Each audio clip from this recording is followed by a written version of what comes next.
About 5 years ago, my mom went in for a regular eye exam. During the exam, they saw something. They found out my mom has a pseudotumor. According to the Mayo Clinic, the pseudotumor occurs when pressure inside your skull increases for no obvious reason, symptoms mimicking those of a brain tumor, but no tumor is present. Even though the pseudotumor causes my mom pain, I'm grateful for it. Since they didn't really know what it was at first, they did multiple tests on her, and through the test, they found out my mom has multiple sclerosis. According to the U.S. National Library of Medicine, MS is a nervous system disease that affects your brain and spinal cord. It damages the myelin sheath, the material that surrounds and protects the nerve cells. Basically, it's a disease that attacks the immune system and cuts down functions in the brain. To understand this disease, you need to understand the history, symptoms, and prognosis. In 1838, an autopsy was done and the findings were conclusive with MS. Nearly 35 years later in England, Dr. Walter Maxon in 1873 recognized the disease. MS wasn't recognized in the United States until 1878 by Dr. Edward Seaton.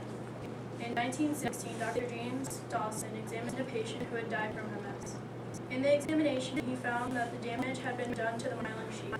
Since knowledge of the brain was so limited, scientists only guessed what the damage would do to the brain. Jean Martin Charcot was considered the father of neurology. Charcot treated patients who had tumors, and he had never seen this type of tumor before. Usually, he tried all of his options, but all of those options failed. He kept track of the brain and the disease that involved it. MS has been identified. MS still hadn't been identified, and in 1919, the irregularity in the spinal fluid was noted and connected to MS. As a result, the attacking of the myelin sheath towards the brain, Charcot called plaques. And in there, you can see the plaques right there.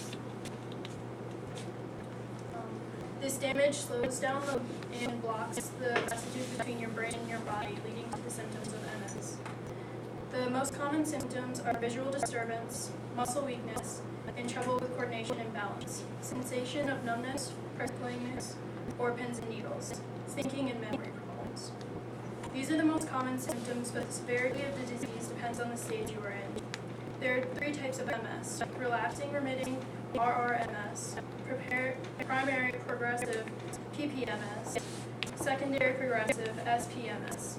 RRMS is when the symptoms occur and last 24 hours or more, followed by improvement.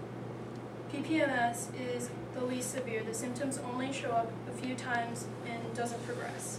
It usually progresses without remission. The SPMS is a stage where relapse and remission are common, usually followed by progression. And that shows their progression. The prognosis of multiple sclerosis is varied, much like the symptoms, but MS is not a fatal disease. It is a disease that takes control away from the muscles, causing everyday tasks to be problematic. The majority of patients will suffer from an array of progression.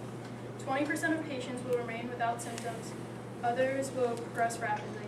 Since it's harder to deal with, too many MS patients take their own lives because of the quality of life that they are left with.